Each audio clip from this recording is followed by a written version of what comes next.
Si nous réfléchissons bien, quelle est finalement la plus grande difficulté? C'est d'imaginer des scénarios positifs.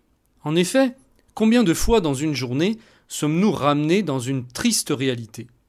En fait, il ne s'agit pas vraiment de la réalité, mais de notre façon de voir la vie et les choses. La plus grande difficulté est donc d'arriver à visualiser des scénarios positifs, à plus forte raison lorsque des événements que nous jugeons indésirables surviennent.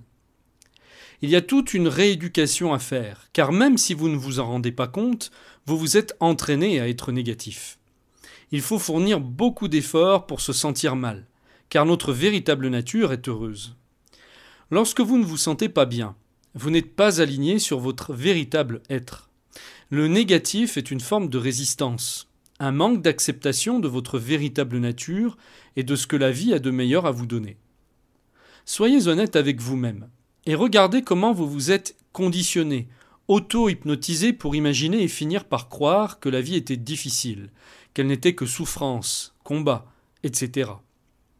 Ce sont vos croyances qui vous ont amené là où vous en êtes. Et plus vous entretenez ces croyances, plus vous en faites l'expérience dans votre réalité. Votre cerveau prend ce que vous croyez pour la réalité. Il se base uniquement sur votre expérience, votre vécu et vos émotions pour créer sa propre réalité. À partir de ce moment, il est donc facile de comprendre que chaque émotion que vous allez avoir va façonner votre vie et déclencher des événements désirables ou indésirables. Il va falloir vous déprogrammer, revoir une à une toutes vos certitudes si bien ancrées au sujet de la vie et commencer à focaliser sur d'autres choses. Commencez par éteindre votre télévision et votre radio, surtout à l'heure des informations. Restez au courant de ce qui se passe dans le monde, mais de façon détachée, sans trop y accorder d'importance et surtout sans y apporter votre jugement. Lisez une synthèse des événements, une fois par semaine, cela suffit amplement. Mais par pitié, n'attendez pas le 20h comme si c'était le retour du Messie. Vous n'imaginez pas à quel point vous interprétez le monde et vous imprégnez des informations négatives que vous recevez. On vous fait regarder la réalité à travers un prisme. Une fois ces émotions négatives que vous absorbez au quotidien devant votre télévision, et qui plus est juste avant de se coucher, votre subconscient va travailler et s'en servir comme matière première pour manifester votre réalité.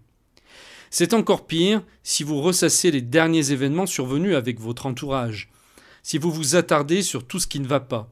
En entretenant ce cercle vicieux, il n'est donc pas étonnant ensuite que nous attirions au niveau collectif des événements indésirables. Ne jugez pas, observez simplement ce qui se passe et laissez faire y être. En laissant simplement faire les choses, sans essayer de les manipuler, vous vous sentirez beaucoup mieux.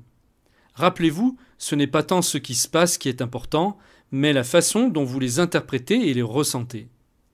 Prenez un engagement envers vous-même aujourd'hui, celui de ne visualiser que ce qui vous fait du bien et rien d'autre. Laissez courir tout le reste, quelle que soit votre situation actuelle, quoi que vous ayez pu faire, quoi que vous ayez à reprocher ou à vous reprocher, tout cela est du passé.